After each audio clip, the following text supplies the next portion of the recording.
Assalamualaikum warahmatullahi wabarakatuh.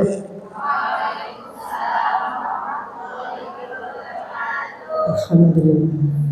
Innal hamdalillah na'maduhu wa nasta'inuhu wa nastaghfiruhu wa na'udzu billahi min shururi anfusina wa min sayyiati a'malina. May yahdihillahu fala mudilla lahu wa may yudlil fala hadiya lahu.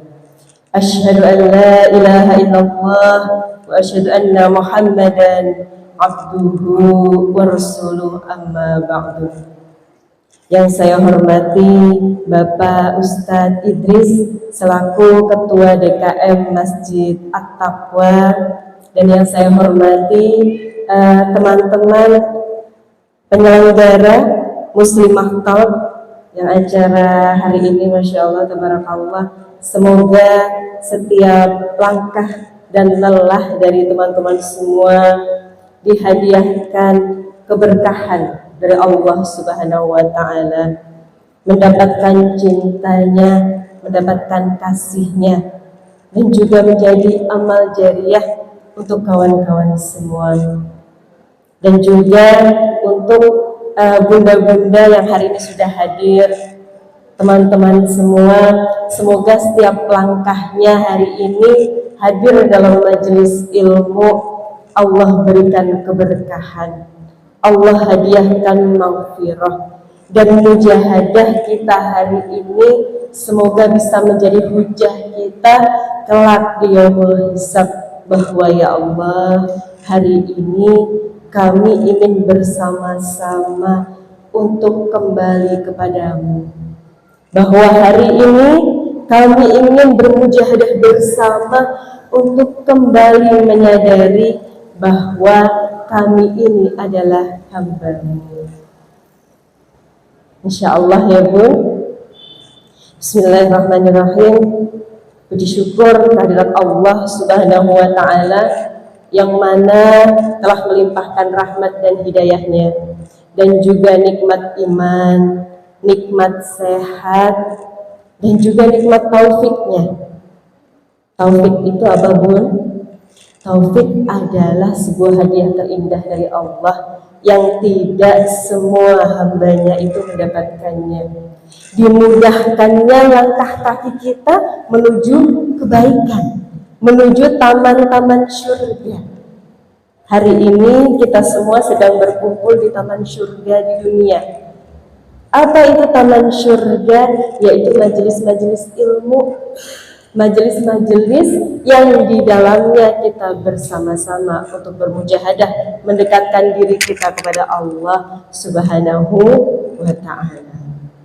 Salawat berpangkaikan salam marilah kita sanjungkan kepada junjungan kita Nabi Allah Muhammad sallallahu alaihi wasallam yang senantiasa kita nantikan syafaat beliau di yaumul qiyamah. Amin amin ya rabbal alamin.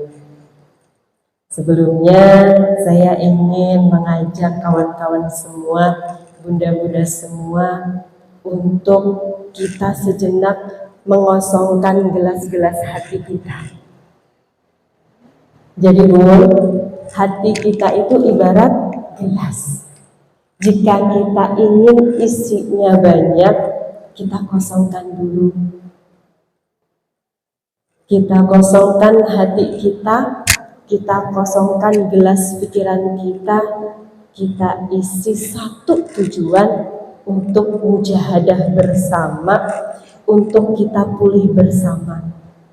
Yang hari ini mungkin masih ada ganjalan-ganjalan di dalam hati, nanti sama-sama kita rilis bareng-bareng.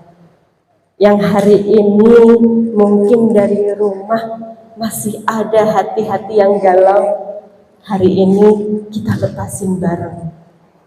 Yang hari ini mungkin di dalam hati masih ada rasa dendam yang membuat sesak rasa di hati ini, membuat rasanya kita itu sulit untuk bernafas, sulit untuk move on. Hari ini kita lepas, kita buang semua. Hari ini kita kembali kepada Allah dengan hati yang bahagia. dengan hati yang sepenuhnya kita menghambakan diri kita kepada Allah Subhanahu wa Ta'ala. Sejenak kita bermujahadah ya Bun ya. Mohon izin sebelumnya, bunda-bunda atau kawan-kawan semua yang hadir di sini sudah menikah? Ada yang masih single? Alhamdulillah, insya Allah semoga yang masih single Allah akan karuniakan jodoh yang solih, jodoh yang bisa menjadi imam, jodoh yang bisa membawa keselamatan di dunia wal akhirah.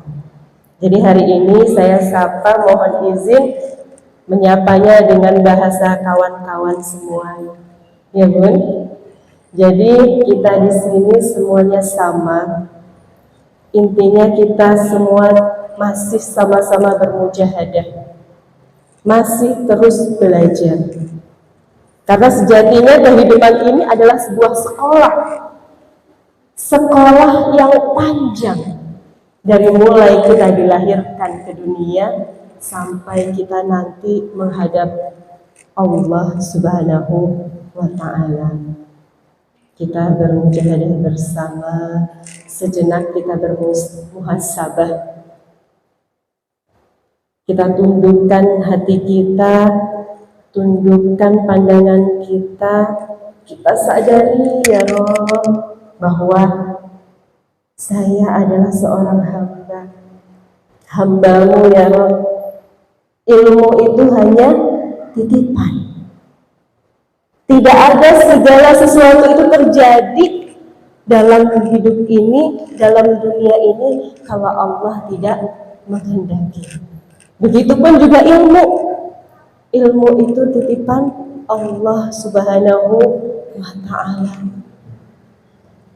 Maka kita mohon kepada Allah, ya Rob, tolong berilah kami ilmu yang bermanfaat. Tolong berikanlah kami ilmu yang bisa membawa kami untuk menjadi hamba-Mu yang taat. Jangan jadikan ilmu itu menjadikan kami berjalan di muka bumi ini dengan mendongakkan kepala, dengan sombong. Sejenak ya Bu, kita tarik nafas,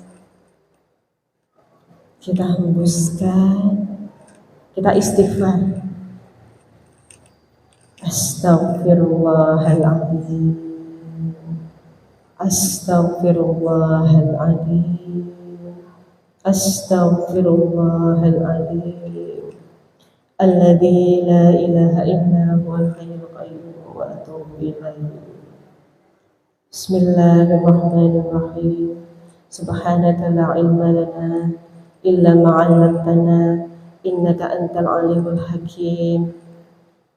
Ya Allah yang maha pengasih, maha penyayang, tidak ada satu ilmu pun di dunia ini yang bisa kami dapatkan tanpa izin-Mu.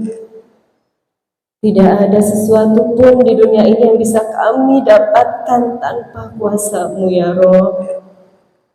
Ya Rob, hari ini kami bermujahadah bersama, kami berkumpul bersama dalam taman surga-Mu ini untuk satu tujuan ya Rob, untuk kembali menjadi hamba-Mu yang bertakwa. Tolong mudahkan ya Rob azam kami, mudahkan mujahadah kami ya Rob, terima taubat kami ya Rob. Tolong jadikan ilmu yang kami dapatkan hari ini bisa membawa keselamatan di dunia wal akhirat. Tolong jadikan ilmu yang kami dapatkan hari ini bisa membuat kami semakin sabar, semakin menjadi seorang ibu dan wanita yang kuat dan tangguh imannya. Karena kami adalah madrasatul ula ya Rob. Masa depan anak-anak kami penerus bangsa ini ada di pundak kami. Dan sejatinya kami adalah hamba-Mu yang lemah ya Rob. Tanpa kuasamu, tanpa izinmu, kami tidak bisa memikul beban itu, memikul amanah besar itu. Mudahkan kami ya Rabb, mudahkan kami. Amin, amin ya rabbal alamin. Alhamdulillah. Kawan-kawan semua, gimana rasanya? Agak plong. Kita lurusin niat. Niat kita itu cuma satu. Next slide. Niat kita itu cuma satu.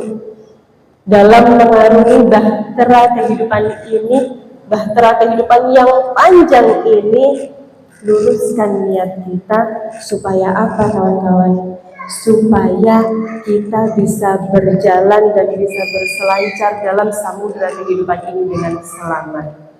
Yang pertama yang harus kita sadari bahwa kita harus mengenal hakikat kehidupan. Apa itu hakikat kehidupan yang sebenarnya? Sebenarnya hakikat kehidupan itu adalah hakikat kita sebagai hamba dan Allah sebagai Rabb kita. Jadi tugas kita di dunia ini apa kawan-kawan? Wa ma khalaqtul jinna wal insa illa liya'budun. Kata Allah, dan aku tidak ciptakan manusia dan jin selain untuk beribadah kepadaku. Jadi Allah Subhanahu wa ta'ala menciptakan kita, Bun. Hakikat kita sebagai manusia itu sebagai hamba. Tugas kita di dunia ini sebenarnya cuma satu, yaitu beribadah kepada Allah Subhanahu wa ta'ala. Allah nggak nuntut lebih dari itu. Allah nggak nyuruh kita jadi sempurna. Allah nggak nyuruh kita bisa jadi terlalu kelihatan strong. Nggak pernah ngeluh, nggak pernah nangis. Allah nggak pernah nuntut itu. Kata Allah, satu tujuan hidup kita, wa ma khalaqtul jinna wal insa illa liya'budun. Udah, kita itu suruh ibadah aja. Ibadah itu maknanya luas ya Bun. Kita berbakti kepada orang tua ibadah. Kita di rumah mengerjakan pekerjaan rumah itu ibadah. Jadi yang pertama yang kita harus lakukan agar kita menjadi kuat hati kita, sadari bahwa tugas kita itu cuma ibadah. Tugas kita itu bukan merubah sesuatu sesuai keinginan kita. Nah, satu hal yang membuat kita itu kadang lelah mengarungi kehidupan, membuat kita itu capek mengarungi kehidupan ini, bahwa terkadang kita itu pengen ngambil makomnya Allah. Apa benar makomnya Allah?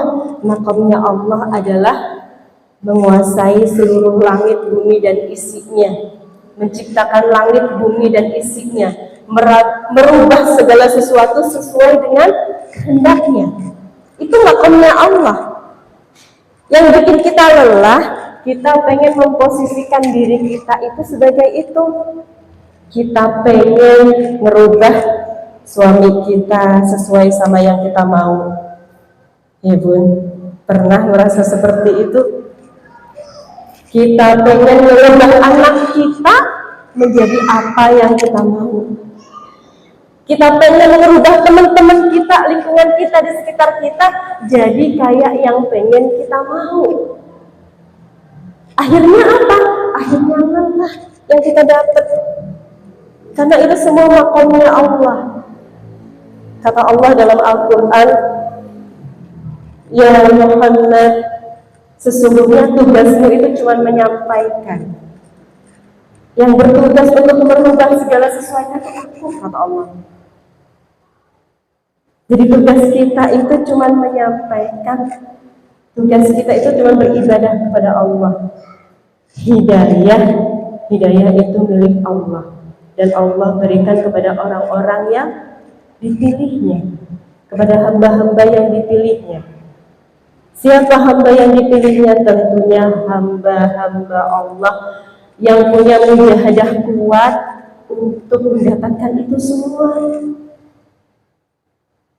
Jadi itu ya Bun, mulai sekarang kita benerin dulu niat kita, tujuan hidup kita, dan kita sadarin hakikat kehidupan kita itu kita cuman hamba.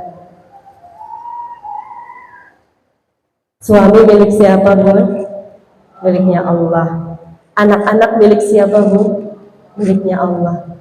Tugas kita hanya mendidik mereka, membesarkan mereka, merangkul mereka, memberikan yang terbaik yang kita bisa.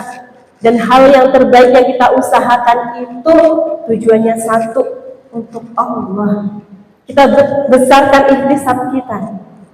Jadi ikhtisab itu adalah ketika kita melakukan sesuatu, kita yakin bahwa yang membalas itu hanyalah Allah. Ketika kita memberikan kebahagiaan kepada orang lain tidak membalas, tapi Allah Subhanahu wa Ta'ala menyediakan balasan yang jauh lebih baik, balasan yang jauh lebih indah, bahkan terkadang lebih indah dari apa yang kita minta. Jadi itu Bun, rumusnya yang pertama, niat kita apapun yang kita lakukan karena Allah. Allah lagi, Allah terus, dan Allah terus. Selanjutnya, nah, yang kedua, supaya hidup kita itu enggak lelah. Yang pertama kita tadi sadari hakikat kehidupan kita sebagai seorang hamba. Yang kedua, kita mengenal dua dimensi kehidupan. Jadi kawan-kawan, kehidupan ini cuman ada dua dimensinya. Kalau enggak kesedihan, kebahagiaan. Episodenya cuma muter-muter di situ aja. Hari ini kita sedih, besok kita bahagia. Hari ini Allah hadirkan masalah, besok Allah hadirkan jalan keluar. Nah, sejatinya kehidupan ini memang tempatnya ujian. Kehidupan ini emang sekolah. Kita ingat ya kawan-kawan, dulu guru kita ketika ada ujian bilangnya gimana? Harap tenang, ada ujian. Tulisan di depan pintu itu harap tenang, ada ujian. Kemudian ketika sudah selesai, kata guru kita apa kawan-kawan? Yang sudah selesai boleh pulang. Itu. Nah, terkadang kita sering mendengarkan kalimat itu, tapi ternyata ada makna yang dalam kalimat yang pendek itu. Harap tenang, sedang ada ujian. Itu dunia. Dunia itu kelasnya kita. Nah, kemudian kata Allah, kalau sudah selesai boleh pulang. Jadi selama kita masih ada di kelas, selama kita masih ada di dunia, kita akan dapat ujian terus, silih berganti. Kalau kita nggak mau dapat ujian, kata Allah pulang yuk. Apakah kita sudah siap untuk pulang? Masya Allah, belum ya Allah. Belum cukup bekalnya, belum cukup sanggupnya untuk perjalanan yang panjang. Jadi kawan-kawan, demi Allah, ketika ada ujian hadir dalam kehidupan kita, itu adalah bentuk cintanya Allah kepada kita. Allah masih pengen dengar mujahadah kita. Allah masih pengen kita ada di dunia. Allah masih pengen kita beribadah. Allah masih pengen dengar doa-doa kita.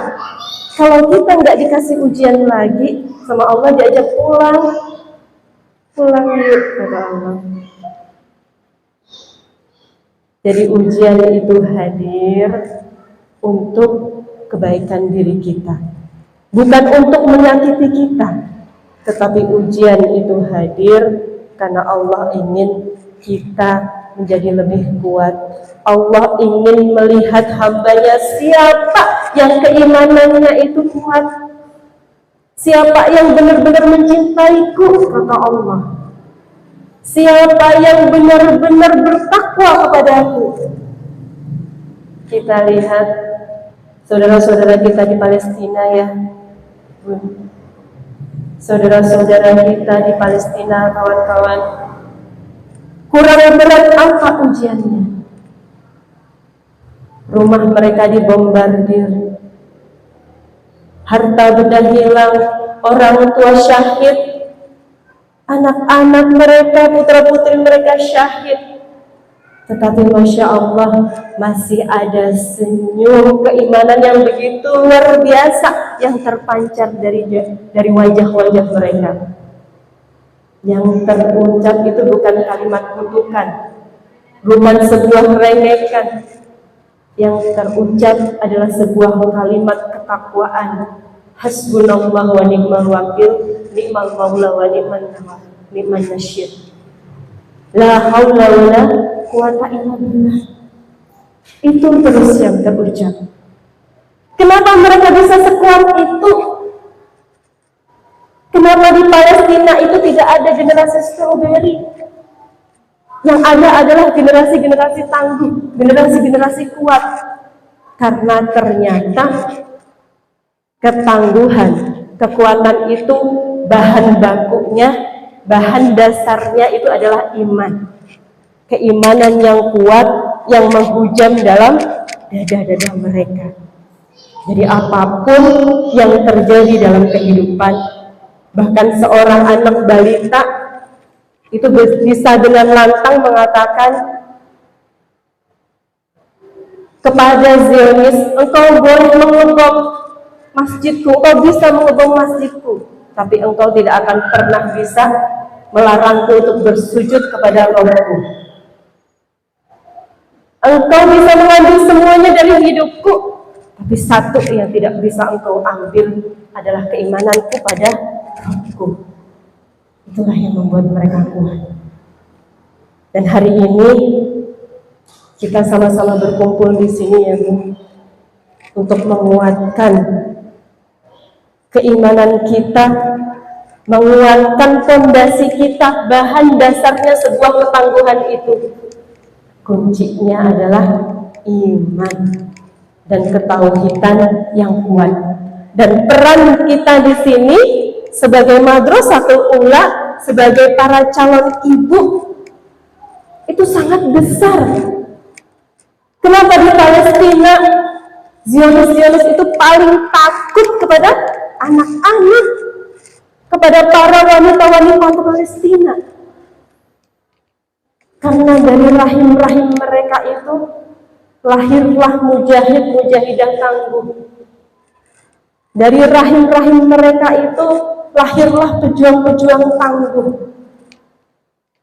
Jadi tujuan utamanya setan itu, Bun, target utamanya untuk merusak manusia, itu yang pertama yang dirusak adalah wanitanya. Yang dirusak adalah mentalnya seorang ibu. Bagaimana cara merusaknya? Banyak sekali caranya. Dibuat lelah hati seorang ibu, dibuat putus asa hatinya, dibuat lelah dengan rutinitas hariannya. Kalau lelah itu sudah datang, maka akan timbul keluh kesah, akan timbul rasa sedih. Dan yang paling disukai oleh setan adalah sedihnya orang beriman. Jadi setan itu paling senang, Bun, kalau udah melihat orang beriman itu sudah sedih. Karena apa? Karena kesedihan itu melemahkan iman kita, melemahkan diri kita, melemahkan langkah kita. Kita kalau lagi sedih itu pasti males ngapa-ngapain, betul Bu? Kalau lagi bad mood itu jangankan kita mau pergi ke majelis taklim, kita mau masak cuci piring di rumah juga males. Jadi kalau sedih itu kita akan dicabut semangat kita dalam kehidupan kita. Setan bertepuk tangan kalau ada orang beriman yang sedih. Dan setan lebih gembira lagi kalau yang bersedih itu adalah seorang wanita, seorang ibu. Karena apa? Karena bahayanya seorang wanita, seorang ibu yang sedih, yang depresi, itu akan merusak generasi selanjutnya, merusak anak-anaknya. Next slide. Nah ini, bagaimana agar bahagia, tangguh, dan tak mudah rapuh. Ini ada cara-caranya ya teman-teman semua. Yang pertama adalah ridho pada ketetapannya Allah Subhanahu wa Ta'ala. Yang pertama itu ridho dulu. Kemudian yang kedua adalah meregulasi emosi dan pemulihan jiwa. Karena apa, Bun? Karena emosi itu yang bisa mengendalikan adalah diri kita sendiri. Dan yang paling dirugikan yang pertama adalah diri kita dan orang-orang yang kita cintai. Maka dari itu nanti insya Allah kita akan belajar bersama untuk meregulasi emosi dan pemulihan jiwa. Kemudian yang ketiga itu manajemen stres. Nah, ternyata stres itu perlu kita kelola. Jadi ada stres yang membahayakan, ada stres yang membuat semangat. Jadi tidak semua stres itu bahaya. Kita bisa memilah mana stres yang bisa memicu semangat hidup kita dan mana stres yang harus kita buang. Insya Allah nanti kita bahas satu persatu. Kemudian yang keempat, terapi memaafkan. Next slide. Ya. Kita mulai di poin yang pertama ya kawan-kawan. Ridha pada ketetapan Allah Subhanahu wa Ta'ala. Nah, kita sering dengar istilah ridha. Ya Allah, saya sudah ridha kok, gak apa-apa. Sering kita bilang gitu, Bu? Ya Allah, saya sudah ridha, gak apa-apa, biarin kemarin si fulan dan zalim sama saya, ntar Allah yang balas. Pernah nggak bilang gitu? Nah, ini harus hati-hati. Jika di dalam hati kita, dalam benak kita, dalam pikiran kita, itu masih ada riuh-riuh kata-kata seperti itu. Biarin nanti Allah yang balas. Artinya apa, Bu? Artinya sebenarnya itu kita belum ridha. Kita belum melepaskan. Jadi ridha itu artinya adalah berdamai dengan takdir. Kemudian ridha itu puas dengan pengaturannya Allah Subhanahu wa Ta'ala. Jadi ridha, sabar, dan nahan itu adalah tiga hal yang berbeda. Ternyata selama ini yang bikin dada kita itu sesak, yang bikin nafas kita itu kayaknya sesak, dada kita sempit, itu sebenarnya kita sering menahan. Silent people. Mungkin ada di antara kita di sini yang memilih untuk jadi silent people. Jadi kalau ada suatu masalah, itu kita mending udah deh diem aja, udah deh biarin aja, udah deh nggak apa-apa. Tapi ternyata, Bun, ketika kita memilih untuk jadi silent people, dalam hati kita itu seperti kita sedang menimbun bom waktu. Yang bom waktu ini bisa sewaktu-waktu meledak. Ya, Bun. Jadi beda definisi antara ridho, sabar, dan menahan. Mulai hari ini kita rubah kebiasaan kita menahan dengan ridho. Ridho itu artinya apa, Bun? Kita menerima dan kita bahagia dengan penerimaan itu. Allah kasih kita misalkan kulitnya hitam, kita terima dan kita bahagia dengan itu. Karena definisi cantik itu tidak harus putih. Ya Bun, kita Allah anugerahkan suami yang mungkin tidak sesuai dengan ekspektasi kita. Kita terima dan kita bahagia dengan itu. Itu artinya ridho. Kita sepakat ya Bun ya, pernikahan adalah ibadah yang terlama dan terpanjang. Betul Bun? Kalau sholat, puasa itu ada timingnya, ada waktunya. Tapi kalau pernikahan, itu kita jalani ibadah itu dari mulai ijab kabul sampai salah satu di antara kita dipanggil lagi oleh Allah Subhanahu wa Ta'ala.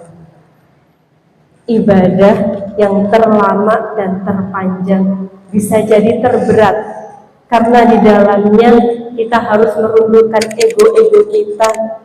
Kita harus banyak mengalah, kita harus banyak mengerti dengan banyak hal yang ada dalam pernikahan. Betul Bun? Kembali lagi supaya kita nggak lelah menjalaninya, supaya kita tetap bisa gagah dan tangguh berselancar di dalamnya, itu kita harus fondasinya kuat dulu. Ibarat sebuah kapal, analoginya kapal itu tidak akan tenggelam kalau dindingnya tidak bocor. Betul Bun? Kapal nggak akan tenggelam kalau dindingnya tidak bocor. Sebesar apapun gelombang menerpanya, kalau kapal itu kuat, kapal itu nggak ada kebocoran dalam tubuhnya, nggak akan tenggelam. Begitupun juga dengan diri kita, dengan pernikahan kita, dengan hubungan kita dengan suami. Kadang-kadang kita suka menyalahkan takdir. Kita suka menyalahkan takdir. Ibarat kapal, kita bilang, saya ini bisa tenggelam karena ada air. Kita menyalahkan airnya, kita menyalahkan takdirnya. Kita sering bilang, saya ini bersikap seperti ini, saya ini bisa kasar, saya ini bisa sering mukul-mukul anak karena dia bandel. Kita menyalahkan lingkungan kita, menyalahkan anak kita. Sebenarnya masalahnya itu bukan di anak kita, masalahnya itu bukan di suami kita, masalahnya itu bukan di lingkungan kita, tapi di kapal kita yang ada kebocorannya. Yang harus kita kuatkan adalah dindingnya. Sepakat kawan-kawan? Mulai hari ini kita kuatkan dinding kita. Supaya apa? Supaya kita tidak tenggelam. Next slide. Kemudian selanjutnya kita memahami rumus fitrah kehidupan. Yang pertama, hakikat kehidupan itu kita sebagai hamba, Allah sebagai Khalik. Itu yang satu jadi catatan kita. Kemudian fitrah kehidupan kita itu memahami bahwa dalam kehidupan ini semua pasti akan diuji. Karena kata Allah apa? Harap tenang, ada ujian. Yang sudah selesai boleh pulang. Kata guru kita gitu ya Bun, kalau sudah selesai boleh pulang. Kalau kita masih ada di kelas itu, masih ada di dunia ini, rumusnya fitrah kehidupan itu semua pasti diuji. Ini ada di Quran surat Al-Baqarah ayat 214. Next slide. Kita baca bersama ya, kawan-kawan. A'udzubillahi minasyaitonirrajim. Bismillahirrahmanirrahim. Am hasibtum an tadkhulul jannata wa lamma ya'tikum mathalul ladzina khalau min qablikum massatuhumul ba'sa wad-dharra'u wa zilzilu hatta yaqula ar-rasul wal ladzina amanu mata nasrullah ala inna nasrallahi qarib. Jadi rumusnya fitrah kehidupan ini semuanya itu pasti diuji. Dan ujiannya itu sesuai dengan porsinya masing-masing. Artinya, apakah kamu mengira bahwa kamu akan masuk surga padahal belum datang kepadamu cobaan sebagaimana halnya orang-orang terdahulu sebelum kamu. Mereka ditimpa malapetaka, kesengsaraan, serta digoncangkan dengan berbagai macam cobaan. Sehingga berkatalah Rasul orang-orang yang beriman bersamanya, bilakah datang pertolongan Allah, ingatlah sesungguhnya pertolongan Allah itu amat dekat. Jadi kalau kita ingat pesan Allah di ayat ini, kita itu lega, kita itu bisa lebih sabar. Karena memang ya kehidupan emang begini, pasti akan diuji, semuanya bisa diuji, semuanya pasti diuji oleh Allah dengan ujiannya masing-masing. Dan satu hal yang harus kita hati-hati, setiap manusia, setiap kita akan diuji dengan sesuatu yang paling dicintainya. Karena Allah itu tidak suka diduakan. Allah itu pencemburu, gak mau diduakan. Kalau kita terlalu mencintai dunia, maka kita akan diuji dengan dunia. Kita terlalu mencintai anak kita, mungkin ujiannya nanti bisa lewat anak, lewat tantrumnya anak, lewat berulahnya anak, lewat sakitnya anak, dan lain sebagainya.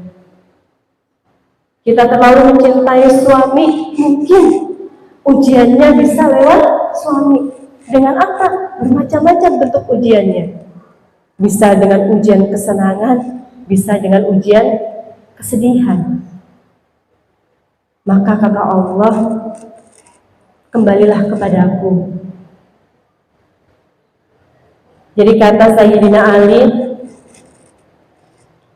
kecewa yang disengaja itu adalah percaya kepada manusia. Jadi kalau kita ini masih berharap sama makhluk, kita ini masih menjadikan makhluknya Allah itu sebagai tujuan kita, dunia ini sebagai tujuan kita, artinya apa kawan-kawan? Artinya kita itu sedang menyengajakan diri kita untuk kecewa. Karena dunia ini adalah fana, sesuatu yang pasti kita tinggalkan, sesuatu yang gak abadi, sesuatu yang gak kita bawa. Jadi dunia itu kalau tidak meninggalkan kita, maka kita yang akan meninggalkannya.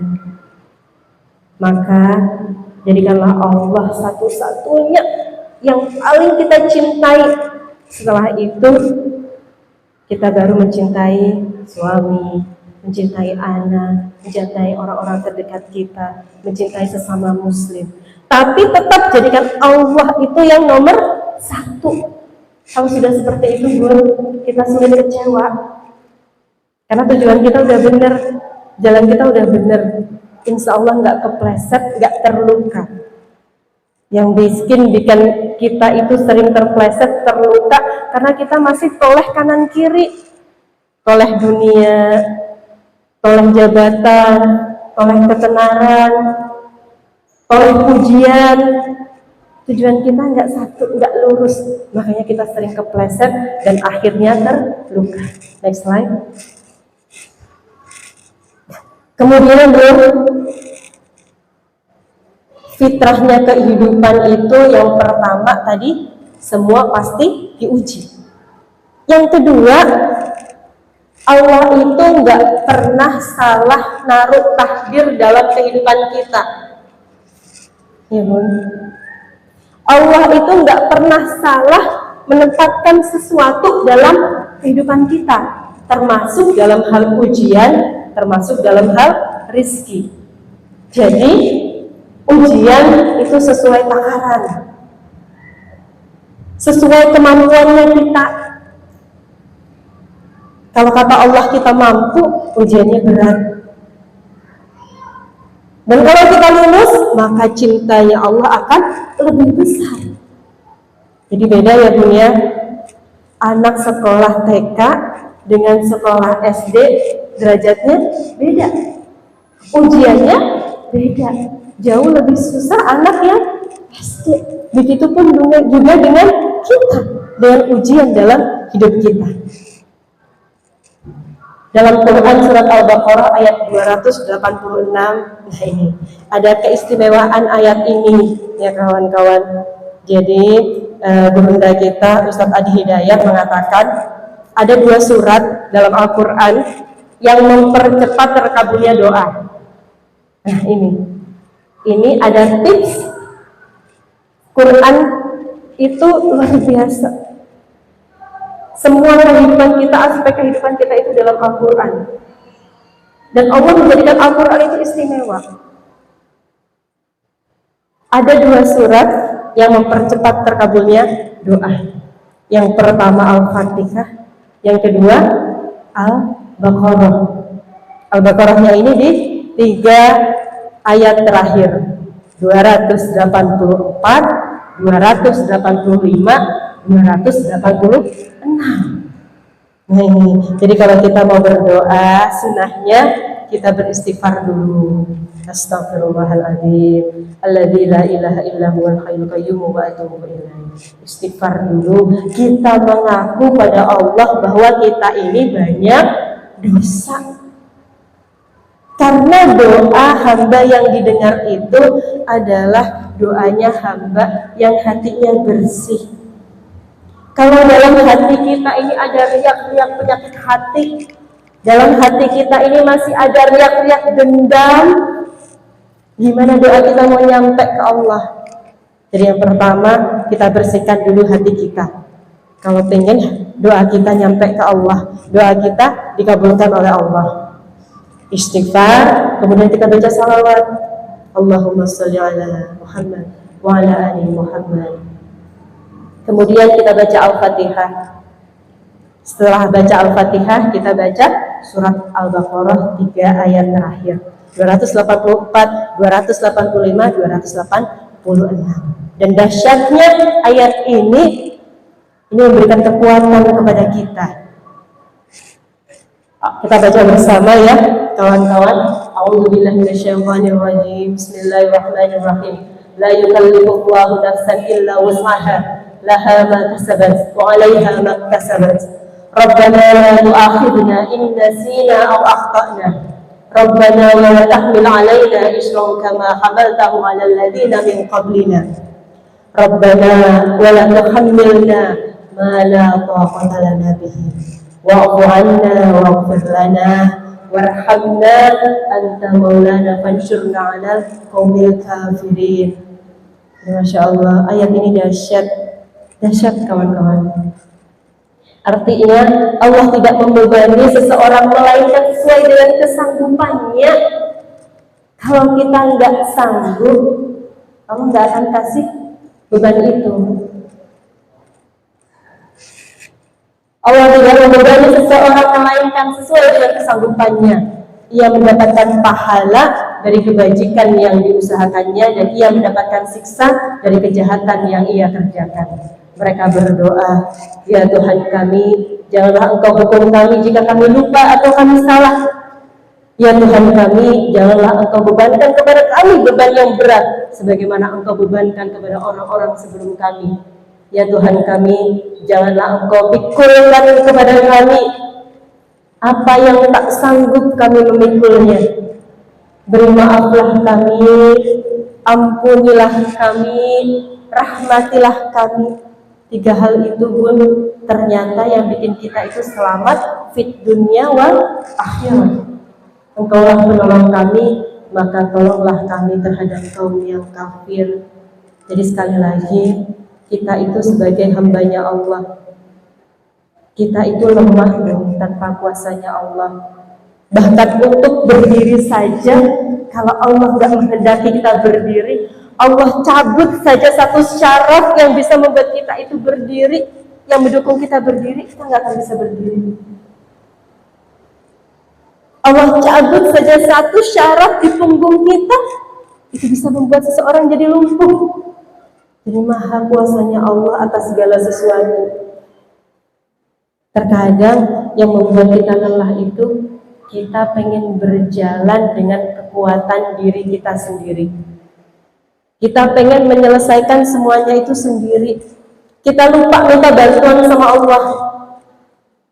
Di awal hari kita akan alami hari yang berat, misalkan pekerjaan, anak-anak, lingkungan, amanah, dan lain-lain. Kita lupa doa sama Allah. Ya Allah, Engkau yang Maha Kuasa atas segala sesuatu. Sesungguhnya langkah kaki ini bisa berjalan karena izin-Mu. Sesungguhnya dunia ini dalam genggaman-Mu ya Rabb. Maka tolong berilah kami kekuatan. Berilah kami kekuatan untuk bisa menyelesaikan semua yang Engkau amanahkan dalam hidup kami. Kita sering lupa Bun, pagi-pagi kita doa itu. Sering lupa enggak? Terkadang ya. Kadang-kadang kita tuh udah buru-buru mau ngantar anak sekolah, tapi kita lupa nitip anak kita ke Allah. Bener Bun? Kita lupa nitipin amanah itu ke Allah. Terus jadinya yang memiliki anak kita, yang memiliki putra-putri kita itu Allah. Kita itu cuma dititipi. Kita berusaha menenangkan anak kita yang lagi tantrum, lagi guling-guling, lagi ngereok. Kita tenangkan dengan sekuat tenaga kita. Kita satu lupa minta sama Allah. Akhirnya apapun lengkah, seharian begitu aja terus.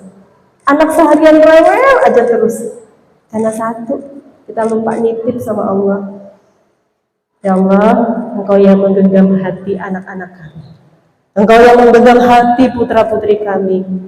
Tolong berikanlah sakinah, ketenangan. Sekali lupa kita pun minta ketenangan sama Allah. Ketenangan untuk diri kita, keterangan untuk orang-orang yang kita cintai. Karena satu yang bisa memberikan ketenangan itu cuma Allah. Yang bisa memberikan rasa bahagia itu cuma Allah. Kita itu manusia cuma bisa ikhtiar. Hasil akhir Allah yang kasih. Maka kata Allah, jangan lupa minta kepadaku, jangan jalan sendirian. Jadi kawan-kawan, ada quotes yang indah, boleh nanti dijadikan status WA, story IG, dan lain sebagainya. Jadi dunia itu berat kawan. Maka jangan dipikul, taruh di atas sajadah. Jadi itu Bun, dunia ini berat kalau kita pikul. Allah itu nggak pernah nyuruh kita untuk mikul dunia. Allah itu nggak pernah nyuruh kita untuk mikul beban. Yang Allah suruh adalah wa ma khalaqtul jinna wal insa illa liya'budun. Kembalikan kepadaku, serahkan kepadaku, maka aku yang akan mudahkan urusanmu. Next slide. Next slide lagi. Kita ada, maaf, boleh balik lagi. Nanti kita sedikit ada pesan dari Nabi Musa untuk kita. Tapi sebelumnya kita selesaikan yang ini dulu ya Bu. Memahami fitrah kehidupan. Jadi kunci kehidupan dan cara menyikapi ujian. Yang tadi kan kita sudah sadari bahwa hidup kita ini tempatnya ujian. Setiap makhluk, setiap manusia pasti diuji. Dan yang ketiga tadi apa Bun? Ujian sesuai takaran. Nah, yang harus kita lakukan apa Bun? Yang harus kita lakukan adalah mengkonversi ujian menjadi amal. Jadi gimana caranya ujian itu bisa jadi amal? Dalam Quran surat Al-Mulk ayat 2, Alladzi khalaqal mauta wal hayata liyabluwakum ayyukum ahsanu amala wa huwal azizul ghafur. Artinya yang menjadikan mati dan hidup supaya Dia menguji kamu, siapa di antara kamu yang lebih baik amalnya, dan Dia Maha Perkasa lagi Maha Pengampun. Jadi ini Bun, ayat penguat kita, kunci kita, gimana supaya kita bisa mengkonversikan ujian itu jadi amal soleh. Bagaimana caranya? Ternyata Allah itu Maha Pengasih, Maha Penyayang. Kita itu dikasih ujian supaya kita mendapatkan pahala yang tertinggi. Apa itu pahala yang tertinggi? Yaitu pahala sabar. Pahala sabar, pahala ridha pada semua ketetapannya Allah. Jadi itu tujuannya Allah itu masih kita ujian. Alladzi khalaqal mauta wal hayata liyabluwakum ayyukum ahsanu amalan wa huwal azizul ghafur, supaya kita itu dapat pahala sabar. Jadi dari ujian kita bisa sabar. Kita itu nggak akan bisa dapat predikat sabar kalau kita itu belum pernah diuji, betul? Jadi sesuatu yang buruk hadir dalam hidup kita untuk bisa memunculkan sesuatu kebaikan dalam diri kita. Jadi kalau kita mau disebut sabar, kita pasti dapat ujian. Karena gimana kita bisa disebut sabar kalau kita nggak pernah diuji? Seperti sebuah lilin dalam kegelapan. Jadi lilin itu akan semakin terlihat terang kalau sekitarnya itu semakin pekat, semakin gelap. Sebuah lampu akan terlihat semakin terang kalau ruangannya itu gelap. Kalau sekarang kita nyalain lampu, terang nggak boleh? Karena lingkungan kita terang. Tapi kalau lingkungan kita gelap, ujiannya banyak, maka akan muncul terangnya itu. Diri kita itu akan muncul menjadi pribadi yang sabar, menjadi pribadi yang ridha. Dan maha baiknya Allah, Allah itu lagi pengen kita dapat pahala yang tertinggi, yaitu pahala sabar. Next slide. Jadi penerimaan, berdamai itu sama dengan penerimaan. Sebenarnya yang hancur itu bukan diri kita, melainkan mimpinya kita, keinginannya kita. Yang hancur itu bukan fisik kita, melainkan adalah ekspektasi kita. Jadi itu sebenarnya lingkungan kita ini nggak akan ada pengaruhnya kepada diri kita kalau diri kitanya menerimanya dengan kacamata yang baik. Sebuah kapal nggak akan tenggelam kalau dindingnya nggak bocor. Jadi sebenarnya yang membuat kita itu tersiksa itu bukan omongannya orang aja sebenarnya. Orang itu tidak akan sejahat pikiran kita, betul? Kita kadang-kadang kawan-kawan suka merasa insecure. Pernah diantara kita merasa insecure, merasa saya mah apa, cuman remahan rempai ya.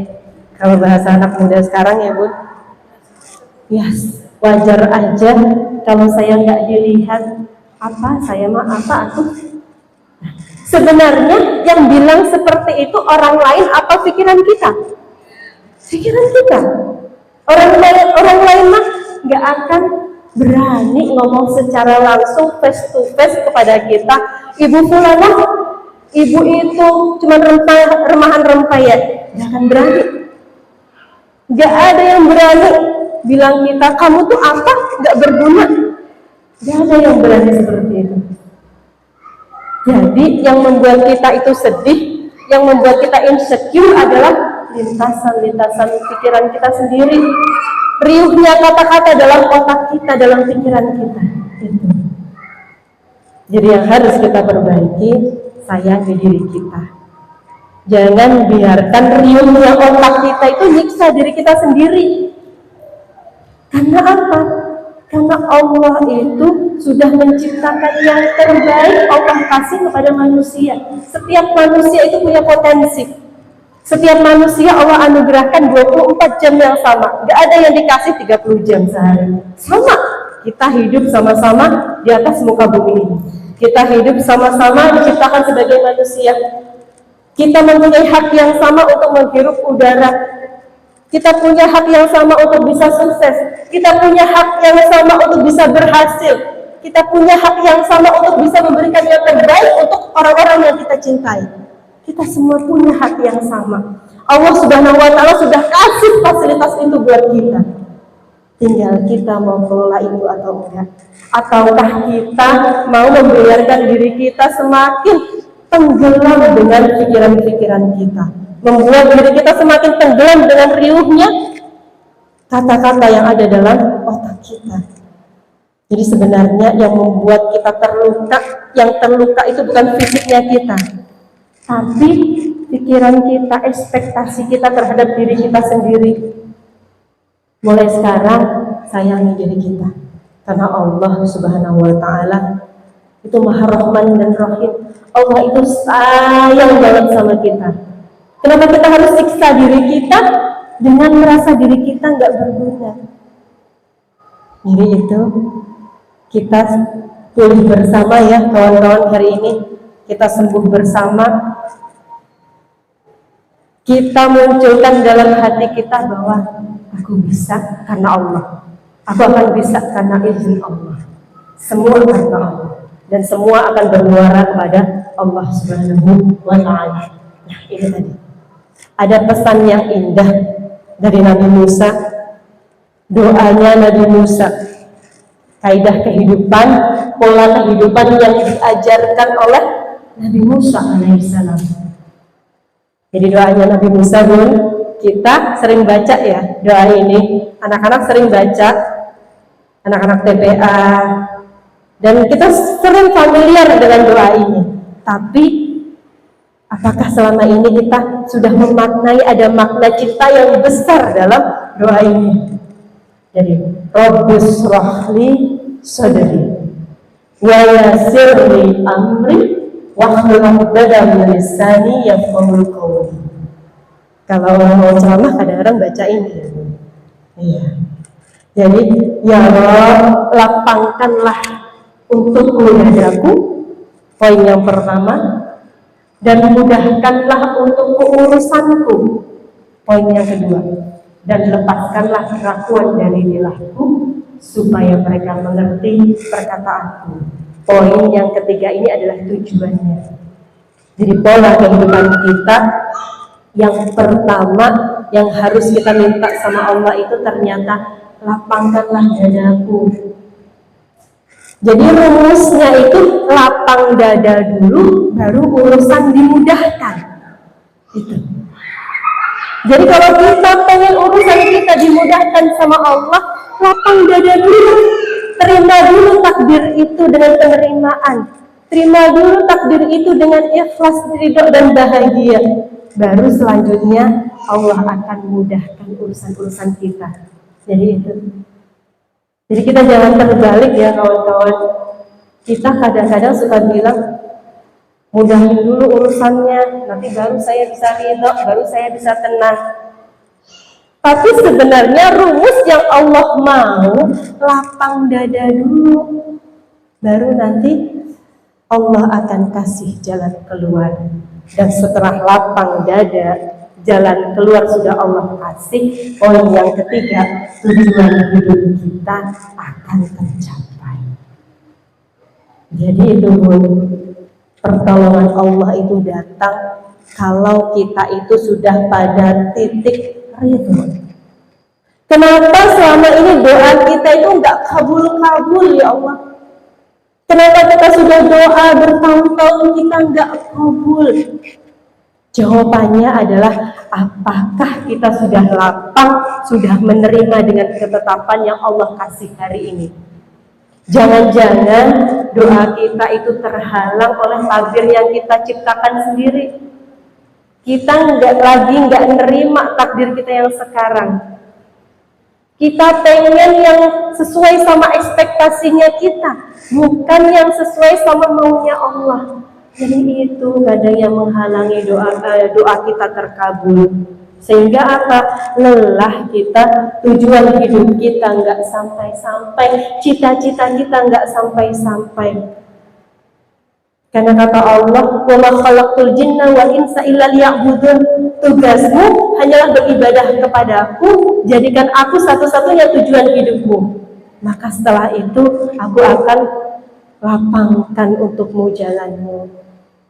Jalannya sukses ada, jalannya kita dapat rezeki ada, jalannya kita keluar dari masalah ada. The power of tawakal. Jadi itu Bun. Jadi kita sudah nggak terlalu ngotot lagi, kita pengen dapat sesuatu dalam kehidupan ini. Kita kembalikan ke Allah. Jadi definisi tawakal itu adalah ikhtiar yang sebaik-baiknya dan tetap menawarkan semuanya kepada Allah. Tugas kita mah cuma ikhtiar aja, Allah kasih yang terbaik. Next. Regulasi emosi. Nah ini kita mohon izin, pembahasan ini agak sedikit serius. Mudah-mudahan teman-teman semua gak bosen. Regulasi emosi. Gimana sih cara regulasi emosi? Kita kenalan dulu ya kawan-kawan sama yang namanya emosi itu apa, kemudian cara meregulasinya itu bagaimana. Kita belajar dari beberapa case yang ada dalam kehidupan. Next. Jadi regulasi emosi itu kalau di NLP disebut juga dengan emotional intelligence. Emotional intelligence adalah kemampuan seseorang dalam menggunakan dan memahami emosinya, baik emosi orang lain maupun emosi diri kita sendiri, dengan tujuan meningkatkan kesehatan fisik kita dan mental, serta mengharmoniskan hubungan komunikasi. Jadi itu Bun, ternyata kuncinya bahagia itu ada dalam diri kita sendiri, ada dalam mind kita sendiri, ada dalam kalbu kita sendiri. Next slide. Dalam Quran surat Ali Imran ayat 159, kita langsung baca artinya. Mohon izin kakak-kakak panitia sampai jam berapa? Karena masih ada pembahasan yang belum. Baik, kita nanti insya Allah sampai jam 11 ya. Baik, kita baca artinya. Bismillahirrahmanirrahim. Maka disebabkan rahmat dari Allah lah kamu berlaku lemah lembut terhadap mereka. Sekiranya kamu bersikap keras lagi berhati kasar, tentulah mereka menjauhkan diri dari sekelilingmu. Karena itu maafkanlah mereka, mohonkanlah ampun bagi mereka, dan bermusyawarah dengan mereka dalam urusan itu. Kemudian apabila kamu telah membulatkan tekad, maka bertawakallah kepada Allah. Sesungguhnya Allah menyukai orang-orang yang bertawakal kepadanya. Jadi rumusnya itu Bun, kelembutan hati itu Allah yang kasih.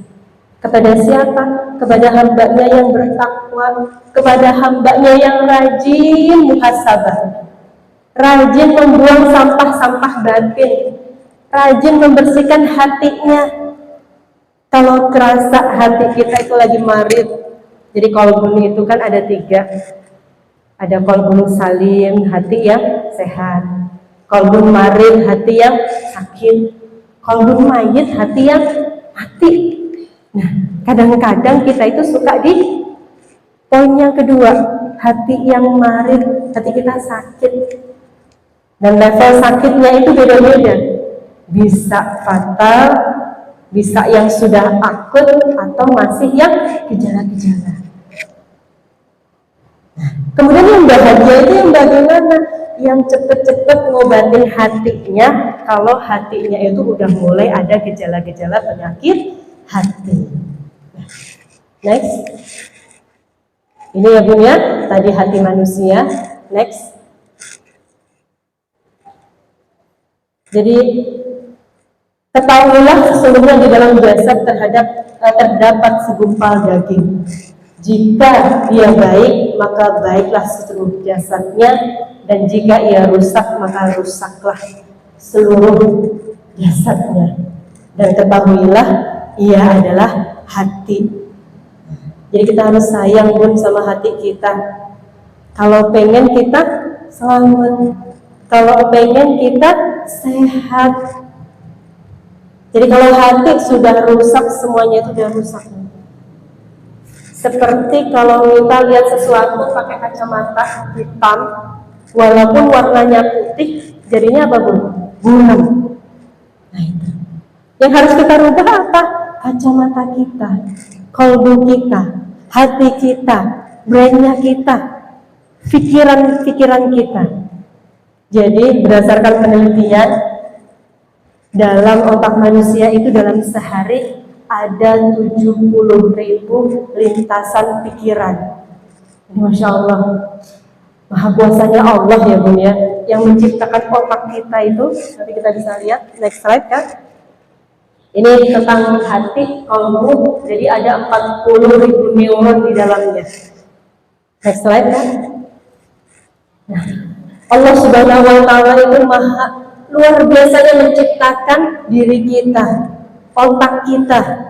Dalam pikiran kita itu setiap hari ada 70.000 lintasan-lintasan pikiran. Gak kebayang betapa riuhnya pikiran kita, riuhnya hati kita. Lagi sholat, Allahu Akbar, keinget, aduh kunci ketinggalan tempat tetangga. Lagi sholat, Allahu Akbar, aduh lagi inget anak belum dijemput dan lain-lain. Lintasan kita, pikiran kita dalam sehari itu ada 70.000. Supaya kita nggak lelah gimana? Kita pilih-pilih. Kita pilih mana yang baik, mana yang nggak bermanfaat untuk kita tinggalkan. Jadi otak manusia itu tempat pengaturan emosi, atau disebut juga dengan otak mamalia, itu disebut dengan limbic system. Tempat diaturnya emosi itu ada di tengah, di sini. Jadi emosi kita itu diatur oleh diproses di hipotalamus kita. Jadi luar biasa ya Bun ya. Ini menjadi bukti betapa kuasanya Allah. Jadi dalam diri kita, dalam sistem tubuh kita ini ada beribu-ribu, berjuta-juta, bermiliar-miliar sistem yang sangat rumit. Tanpa kita tahu apa saja nama selnya, apa saja fungsinya, tapi setiap hari Allah sudah atur itu semua berfungsi dengan baik sehingga kita bisa beraktivitas dengan normal. Kebayang ya Bun, kalau serumit dan sedetail tubuh kita aja Allah sudah ngatur, apa iya takdir kita itu Allah nggak ngurusin? Kalau serumit mata kita Bun, kita nggak tahu apa saja otot-ototnya yang menyebabkan bergerak. Kita nggak tahu seberapa lebar pupil mata kita bisa terbuka sehingga kita bisa melihat dengan jelas. Sedetail itu saja Allah ngurusin. Kenapa kita masih ragu? Takdir kita itu nggak diurusin sama Allah. Allah nggak ngasih kita yang terbaik. Jadi itu. Yakin dan percaya apapun yang saat ini Allah tengah hadirkan dalam kehidupan kita, itu adalah yang terbaik. Itu adalah takdir yang terbaik. Itu adalah takdir yang saat ini itu terbaik buat kita, yang kalau kita selami perlahan, kita pelajari perlahan, nantinya kita akan mengerti bahwa betapa Rahman dan Rahimnya Allah, betapa maha kuasanya Allah yang terus merangkul kita, nggak pernah meninggalkan kita sendiri walaupun kita sering lupa, kita sering mengkhianati Allah, lisan kita berkata ya Allah hamba beriman kepadamu, tapi hati kita masih menghadap kepada makhluk. Allah nggak pernah ninggalin kita. Kenapa kita masih ragu? Allah itu maha mencintai kita, yang paling mencintai kita. Jangan pernah kita menjadi merasa insecure, menjadi galau, menjadi sedih dan putus asa. Kalau kita merasakan itu, artinya kita nggak percaya sama Allah. Kita nggak percaya kalau Allah itu udah ngurusin takdir kita, ngasih takdir kita yang terbaik. Serahkan semuanya pada Allah. Ya Rabb, alhamdulillah ala kulli hal. Mulai saat ini hamba yakin takdirmu dan apa yang engkau hadirkan dalam hidup hamba adalah yang terbaik. Terima kasih ya Rabb. Sampai detik ini engkau tetap merangkul kami. sampai pada saatnya kita sampai dalam satu titik yang kita bisa memahami perjalanan ini dengan sebuah makna yang indah. Next. Nah, ini masih tentang otak manusia. Jadi sedikit kita belajar tentang NLP-nya, supaya apa? Supaya makin kuat iman kita, keimanan kita kepada Allah. Jadi ini di depan ini Bun, itu adanya namanya prefrontal cortex, tempatnya akal. Ya, sampai ke sini Bun. Makanya ada sebuah terapi buat anak-anak. Kalau kita itu pengen anak kita itu lembut hatinya, melembutkan hati anak, melembutkan hati istri, ya Bun, disunahkan mengusap bagian ubun-ubunnya. Karena apa? Karena memang ini Bun, tempatnya di sini. Pengen anak kita pintar, pengen anak kita itu sembuh dari traumanya, sering-sering elus kepalanya. Rasulullah SAW itu suka banget ngelus kening dahinya anak-anak, anak yatim, dielus keningnya, dicium, didoakan. Insya Allah. Jadi itu ternyata luar biasanya Allah itu menciptakan tubuh kita, dan semuanya itu ada dalam Al-Quran. Semua yang Allah wajibkan, Allah sunahkan, itu mempunyai efek yang luar biasa dalam kehidupan kita. Jadi pikiran kita itu bisa membuat tubuh kita bereaksi. Sedikit kita challenge ya Bun, kita ice breaking sedikit. Bunda-bunda ambil posisi yang paling nyaman. Kita coba ice breaking 5 menit. Kita tarik nafas, hembuskan. Tarik nafasnya yang dalam. Jadi kita lupakan siapa diri kita, lupakan apa yang sedang kita alami, lupakan semua yang ada dalam kanan kiri kita. Khusyuk dengarkan kata-kata saya. Pejamkan mata kita. Tarik nafas, hembuskan. Bayangkan di depan kawan-kawan semua itu ada sebuah jeruk nipis. Jeruk nipis ini asam sekali.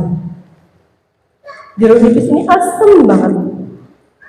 Jeruk nipis itu dibelah, kemudian ditaruh di ujung lidah kita. Ditaruh yang banyak sekali, airnya banyak sekali di ujung lidah kita.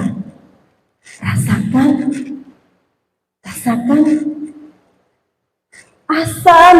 asam sekali. Boleh sebentar membuka mata. Ada kerasa agak asin-asin nggak Bun di lidah kita? Kerasa agak asam-asam nggak di lidah kita? Pertanyaannya Bun, jeruk nipisnya mana? Jeruk nipisnya nggak ada. Itu cuma pikiran kita. Itu cuma apa yang ada di pikiran kita sudah bisa membuat kelenjar pituitari kita bereaksi sehingga mengeluarkan kelenjar yang bilang itu asam. Ada sedikit walaupun nggak asam, asin-asin tuh di sini nih, asin-asin. Nah, itulah analoginya Bun. Jeruk nipisnya nggak ada. Ujiannya sebenarnya nggak ada. Orang sebenarnya nggak bermaksud apa-apa kepada kita, tapi kita tersiksa karena pikiran kita sendiri. Ada orang, tetangga, temen lewat, dia lagi buru-buru, kita panggil-panggil, noleh sebentar, udah gitu noleh lagi. Terus kita bilang dalam hati kita, orang itu benci sama saya kali ya, saya salah apa ya? Saya pernah salah apa sama dia ya, kok dicuekin? Itu yang bilang siapa? Apakah orang tersebut bilang sama kita, saya benci sama kamu, saya nggak suka sama kamu, saya sebel sama kamu? Enggak. Teman kita nggak pernah bilang gitu. Yang bilang gitu adalah pikiran kita sendiri. Riuh-riuh dalam otak kita sendiri yang mengatakan seperti itu. Akhirnya apa? Akhirnya kita perintahkan kepada otak, kita mikir, oh saya ini apa tuh cuman remahan rempeyek. Akhirnya kalau sudah ada pikiran seperti itu, tubuh kita bereaksi. Jadi apa? Otot-otot kita lemah. Jadi nanti kita belajar tentang beberapa enzim, beberapa hormon ya Bun ya, yang bisa meningkatkan kebahagiaan, yang bisa meregulasi stres dan lain sebagainya. Next. Nah ini, jadi ini hipotalamus namanya yang di tengah, yang di sini ya Bun ya. Nanti apa yang kita produksi, kita pikirkan di sini diteruskan ke batang otak. Batang otak ini kemudian nanti berhubungan dengan tulang punggung kita, syaraf-syaraf yang ada di dalamnya. Kemudian syaraf-syaraf itu diteruskan ke seluruh tubuh. Next. Hipotalamus ini juga berfungsi sebagai pusat penjaga keamanan. Next kan? Nah ini emosi dan luka batin. Kita mulai masuk nih ke arah yang agak-agak serius. Gak apa-apa ya teman-teman, kita bermujahadah bersama. Mudah-mudahan apa yang kita dapatkan hari ini bisa menjadikan hati kita lebih kuat. Kita bisa memanage stres kita bisa menjadi ibu-ibu yang bahagia dan memberikan kebahagiaan untuk orang-orang yang kita cintai. Next. Nah, ini ada satu case yang terjadi beberapa bulan yang lalu, masih di tahun 2023 di kota Depok tepatnya. Jadi sebelumnya mungkin sesudahnya. Jadi ada sebuah case terjadi pembunuhan yang dilakukan oleh seorang anak kandung kepada ibu kandungnya. Dan pembunuhan ini sangat sadis dengan 50 tusukan. Alhamdulillah min dzalik. Kita ya Bun, ngelihat ibu kita sedih aja rasanya hati kita lebih tersayat-sayat. Bagaimana ini bisa terjadi seorang anak membunuh ibu kandungnya dengan sangat sadis? Karena apa? Next slide. Ternyata setelah diinterogasi ketemu penyebabnya adalah emosi dan luka batin. Emosi dan luka batin. Jadi pembunuhan tersebut itu terpicu karena satu kata-kata dari sang ibu yang menghujam dalam dada si anak, yang membuat anak tersebut menjadi sangat terluka dan gelap mata. Akhirnya mengambil sebilah pisau dan nusuk-nusuk ibunya sampai ibunya meninggal. Kata-katanya apa pun, kamu tuh dari lahir sampai detik ini coba sebutin satu saja apa yang bikin orang tuamu bangga. Menjudge. Kata-kata sederhana yang bikin seorang anak itu tersinggung. Kadang kita suka ngomong sama anak begini ya Bun, kamu kapan sih bisa bikin mama bangga? Masa gitu aja nggak bisa? Masa dia bisa kamu enggak? Masa iya sih nggak pernah dapat nilai 100, nilai A? Kadang kata-kata kita ini sepele, sederhana, tetapi kalau itu berulang-ulang kali terjadi bertahun-tahun, maka itu akan menimbulkan luka batin. Mungkin anak kita diam, tapi suatu saat akan timbul bom waktu yang siap meledak dan membuat sesuatu yang sangat mengerikan terjadi. Jadi Masya Allah, kita itu harus hati-hati jaga lisan. Jadi kata Rasulullah SAW, ada seorang yang baik ibadahnya, rajin ibadahnya, banyak sedekahnya, tetapi masuk neraka. Karena apa?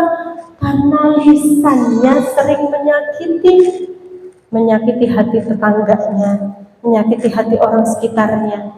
Jadi itu Bun, in ahsantum li anfusikum wa in asya'tum falaha. Jadi kebaikan itu kalau kita lakukan balik ke kita sendiri. Begitu pun juga keburukan. Buruknya lisan kita itu bisa menggelincirkan kita ke jurang yang sangat dalam, ke jurang yang sangat menyakitkan, yaitu neraka jahanam. Na'udzubillah min dzalik. Next slide. Oh, maaf 20 menit lagi. Mohon izin agak cepat ya, teman-teman semua. Jadi di sini kita kenalan dulu dengan level emosi.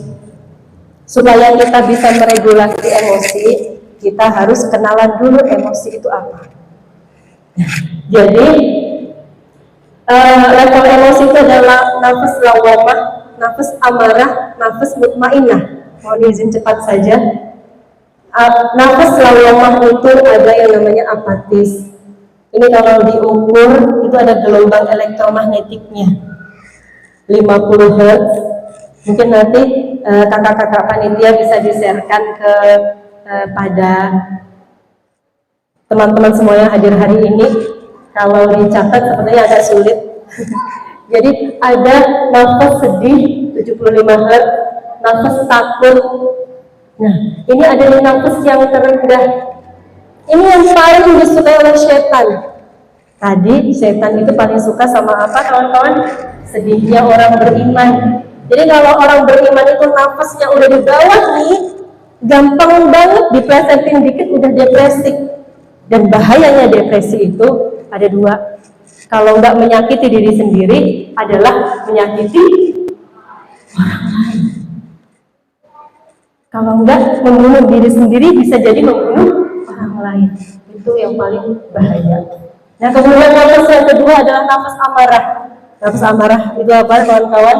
Ada rakus, marah, sombong. Nah, ini seseorang kalau udah di nafas ini bawaannya uring-uringan. Orang nggak salah juga dia uring-uringan. Lihat status medsos orang share misalkan tausiah. Nah, dia suasana hatinya lagi nggak baik, luka batinnya lagi meluap-luap, amarahnya lagi tinggi, lagi capek, lagi kecewa sama dirinya sendiri. Orang share tausiah, tiba-tiba dia tersinggung, akhirnya marah-marah ke orang yang share tausiah. Nah itu, orang yang dimarahin bingung, emang saya salah apa ya? Dibilangnya itu menyindir, padahal itu terjadi karena pikiran orang tersebut, karena pikirannya sendiri. Jadi orang share tausiah bisa menjadi menyakiti dirinya, dikira menyindir. Kemudian nafas yang paling atas adalah nafas mutmainah. Nah, kalau udah di nafas mutmainah ini aman, kawan-kawan. Di sini ada yang namanya semangat, sikap menerima, kemudian damai dan pencerahan. Nah, ini yang kita namakan zona ikhlas. Di sini ada energi positif. Jadi kebaikan itu akan menarik kebaikan lainnya. In ahsantum ahsantum li anfusikum wa in asyatum falaha. Kalau kita berbuat baik, Allah akan hadirkan kebaikan-kebaikan yang lain untuk diri kita. Kalau kita bikin orang bahagia, Allah akan hadirkan orang lain yang akan membahagiakan diri kita. Itu rumusnya kehidupan. Next slide. Nah, ini pemulihan jiwa. Sebenarnya pemulihan jiwa ini sesinya panjang, kawan-kawan. Insya Allah jika ada waktu yang agak luang, nikmat sehat, nikmat waktu, kita bisa bahas bersama. Intinya adalah ketika kita pengen jiwa kita pulih, yang pertama yang harus kita pulihkan adalah pikiran kita.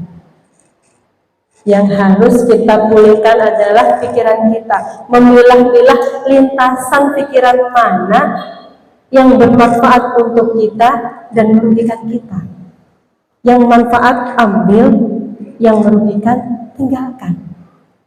Jangan sampai kita ada kebocoran energi. Seharusnya energi kita ini bisa kita gunakan untuk kebaikan, energi kita ini bisa kita gunakan untuk mendekatkan diri kita kepada Allah Subhanahu wa Ta'ala, tapi kita biarkan bocor dengan pikiran-pikiran kita yang merugikan. Akhirnya apa, Bun? Energi kita bocor, lelah. lelah, capek dijulitin mulu sama orang. Padahal sebenarnya kalau kita nggak membiarkan hati kita tersakiti oleh julitan mereka, kita nggak akan sakit. Betul?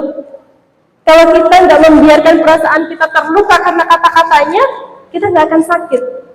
Netizen itu memang banyak. Kalau kita nggak dengerin, kita nggak akan sakit. Santai aja jalan. Selama jalan kita lurus, jalan kita menujunya ke Allah, tetap lurus melangkah, tetap kuatkan langkah kita. Jadi ada quotes yang menurut saya ini sangat memotivasi. Jika kita memulai sesuatu karena Allah, jangan pernah berhenti karena manusia. Kalau kita berhenti karena omongan manusia, berarti tujuan kita itu belum benar-benar sepenuhnya tujuan kita ke Allah. Kita melakukan amal soleh, amal baik, kita ngajakin pengajian, digunjingin sama orang, dikatain sama orang, akhirnya kita berhenti. Karena apa? Karena nggak mau diomongin. Kita ngajakin Jumat Barokah misalkan, ayo kita Jumat Barokah, kita posting dokumentasinya untuk tujuan apa? Untuk tujuan kita syiar. Apa nggak boleh posting dokumentasi kita memberikan donasi kepada fakir miskin, kepada anak yatim? Boleh, dengan tujuan syiar, nggak apa-apa. Terus kemudian ada orang yang nyinyir, diposting foto-foto ngasih bantuan biar terkenal gitu, akhirnya itu nyampe selentingannya ke telinga kita, terus kita berhenti. Aduh, enggak lah, saya takut riya. Artinya apa? Belum kebawa kita sama omongan orang. Yang terpenting adalah tujuan kita ke Allah. Memang riya dan ikhlas itu adalah dua hal yang pembedanya itu sangat tipis sekali. Yang perlu kita kuatkan adalah apa? Adalah tujuan kita ke Allah. Kita banyak-banyak istighfar. Kita mohon sama Allah, ya Allah, astagfirullahaladzim, ya Allah, jika apa yang dikatakan si fulan itu benar, masih ada riak-riak, rasa riak, rasa ujub dalam hati hamba, tolong ampuni hamba ya Allah. Tolong kembalikan hati hamba ini kepada tujuan utama hamba. Di awalnya itu untuk Engkau ya Allah. Jangan biarkan hati hamba ini terpeleset. Kita ini sejatinya adalah hambanya Allah yang lemah, Bun. Untuk ngurusin hati kita aja kita itu nggak mampu kalau Allah nggak mengizinkan. Jaga niat kita sendiri, jaga hati kita sendiri itu sebenarnya kita nggak mampu kalau nggak ada kekuatan Allah di dalamnya. Jadi itu, Bun, ya muqallibul qulub, tsabbit qalbi ala dinik. Selanjutnya kan, ya ini manajemen stres. Sebenarnya manajemen stres ini bahasanya panjang. Ini adalah materi training yang seharusnya seharian, tapi kita rangkum saja ya kawan-kawan. Yang penting kita bisa menerapkannya, mengaplikasikannya dalam kehidupan kita sehari-hari. Next slide, Kak. Manajemen stres. Nah, jadi kita kenalan dulu apa sih yang namanya stres itu. Stres itu tuh sebenarnya masalah bukan sih? Stres itu tuh sebenarnya bahaya enggak sih? Nah, stres itu, Bun, sebenarnya adalah sebuah tekanan psikologis dari fisik yang bereaksi ketika menghadapi situasi yang dianggap berbahaya atau enggak diinginkan. Jadi itu tuh adalah sensornya Allah yang Allah anugerahkan kepada manusia. Sebagai apa? Sebagai reminder, sebagai pengingat manusia, sebagai reaksi dari tubuhnya manusia. Kalau kita nggak dikasih stres, ada mobil yang lewat, kita biasa aja. Nah, kita bisa kaget, kita bisa menghindar karena kita tahu bahwa ini bahaya. Nah, artinya apa, Bun? Itu adalah bagian dari stres yang menyelamatkan diri kita, membuat kita tahu, oh itu bahaya, saya harus menyingkir. Nah, bagaimana kalau manusia itu tanpa stres, tanpa punya rasa seperti itu, yang ada dia nggak tahu bahaya, diterjang-terjang aja. Jadi itu ada stres positif, stres negatif. Nanti bisa dibaca ya, Bun, ya di slide-nya. Nah, penyebab-penyebab stres itu ada dua.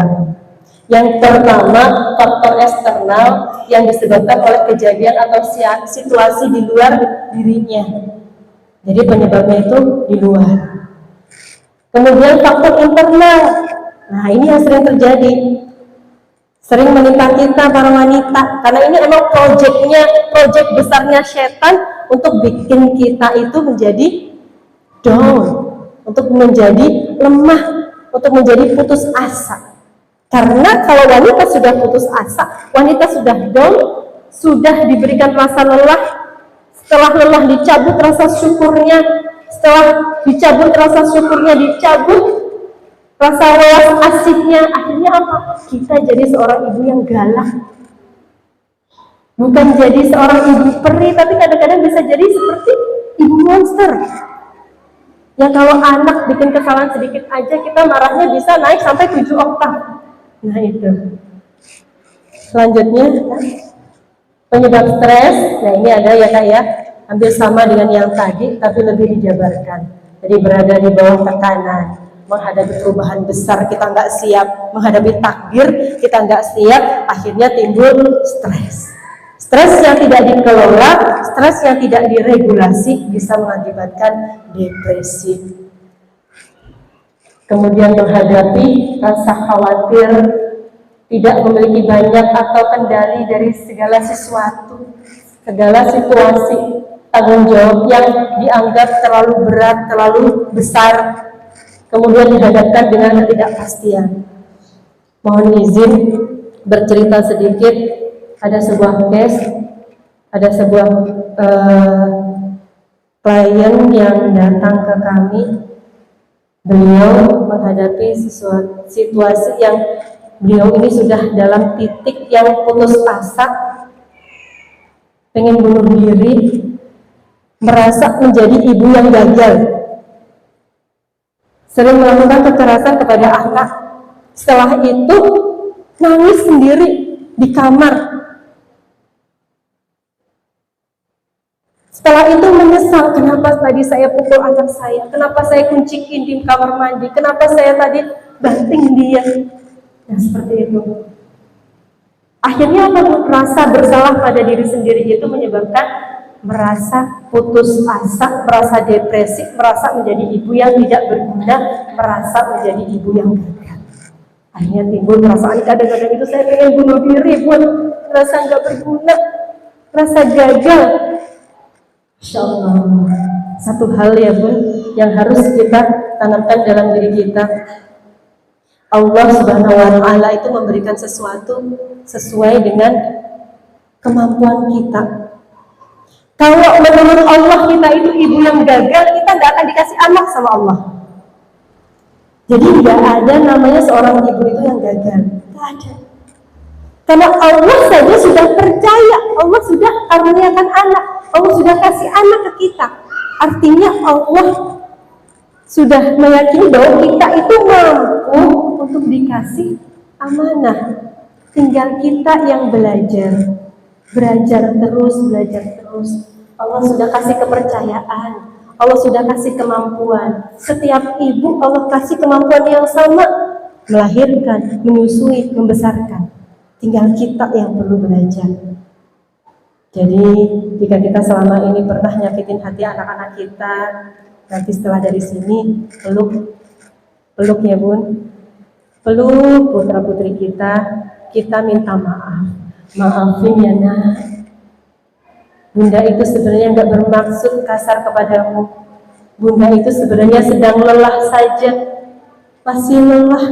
Hanya lelah tapi nggak tahu gimana ngobatin lelah ini. Bunda itu sebenarnya lagi belajar, masih belajar. Jadi tolong dimaklumi ya nak ya, kalau Bunda ini banyak salahnya. Begitupun juga ke suami Bun. Ayah, papa, maafin mama.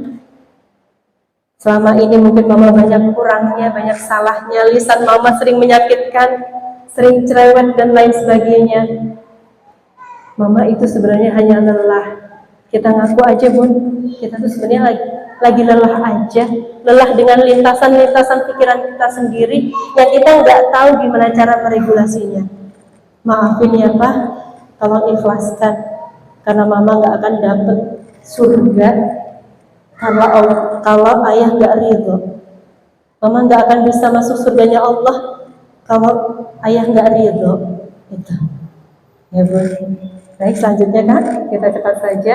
Jadi mind and body are one system and affect each other. Jadi pikiran, tubuh, pikiran kita, tubuh kita itu sebenarnya adalah satu kesatuan sistem dan saling mempengaruhi. Kalau pikiran hati kita sehat, pikiran kita sehat. Kalau pikiran kita sehat, insya Allah tubuh kita juga sehat. Kalau pikiran kita udah ruwet, hati kita udah semrawut, badan rasanya sakit-sakitan tuh. Ada yang namanya nanti psikosomatis, next slide. Ada yang namanya psikosomatis, dampak fisiologis, psikologis dan perilaku. Ini Bun. Jadi dampaknya itu ternyata bisa kemana-mana, bisa ke ginjal, bisa ke lambung, bisa ke jantung dan lain sebagainya. Orang kalau suka marah-marah, kalau punya riwayat dari genetiknya darah tinggi, gimana Bu?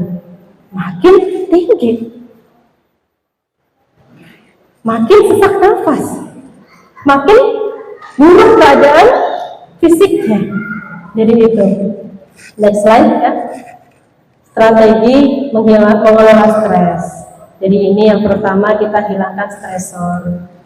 Menjauh dari stresor. Stresor itu penyebab stresnya. Kemudian mengubah persepsi terhadap stresor, mengubah pikiran kita. Jangan biarkan lingkungan kita itu bikin luka di hati kita. Sayangi hati kita. Orang mau ngatain kita kayak apa, kalau kita nggak membiarkan hati kita sakit karenanya, kita nggak akan sakit hati. Gitu. Mengendalikan konsekuensi dari stres, menyediakan dukungan untuk menghadapi stres. Ini cari circle yang menguatkan, cari teman-teman yang satu tujuannya itu sama, yaitu mujahadah mendekatkan diri kepada Allah. Jika kita punya teman yang mencintai kita karena Allah, maka dia akan selalu ada di samping kita, selalu mendukung kita, selalu support kita dalam keadaan apapun. Nah, itu penting. Next. Kemudian kelola stres dengan menghadirkan 4 hormon kebahagiaan. Nah, kita kenalan dulu ya Bun dengan 4 hormon kebahagiaan. Next. Hormon yang pertama itu namanya dopamin. Jadi dopamin ini adalah bahan kimia penting dalam otak yang bertugas menyampaikan rangsangan ke tubuh. Hormon ini dikenal dengan hormon rasa senang. Rasa senang, kita bisa merasakan senang, kita bisa merasakan semangat dan lain-lain.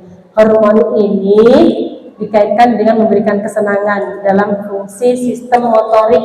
Jadi kalau anak-anak Bun, biar saraf motoriknya itu baik, kita ajak senang-senang. Caranya kita ajak olahraga, lari-larian, petak umpet dan lain sebagainya, tertawa, makan enak. Jadi seseorang yang lebih sering berolahraga, lebih sering untuk berkomunikasi dengan orang lain, bertemu dengan orang lain, kemudian memberikan manfaat yang baik buat orang lain, akan lebih sehat. Selanjutnya kan, serotonin. Serotonin ini juga hormon bahagia. Hormon bahagia yang dapat membantu meregulasi suasana hati atau mood tidur, nafsu makan, pencernaan, dan juga memori. Jadi kalau kita pengen anak kita itu pinter, cerdas, maksimalkan ini hormon serotoninnya. Caranya gimana? Dengan berjemur, dipijit. Ada ya kalau anak bayi itu dipijit, pijit love. Nah, pijat love ini ternyata untuk memicu hormon serotonin ini muncul. Ya, suami dipijit supaya apa? Hormon serotoninnya muncul. Kalau udah bahagia, kita minta apa aja gampang Bu.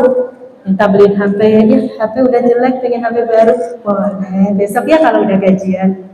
Nah, tapi kalau yang muncul itu hormon kortisol, jangankan beli HP, kita minta uang, ya garam habis di dapur, gitu aja minta mas, uang belanja yang kemarin udah habis. Nah, beda penerimaannya Bu, karena hormon yang timbul itu berbeda.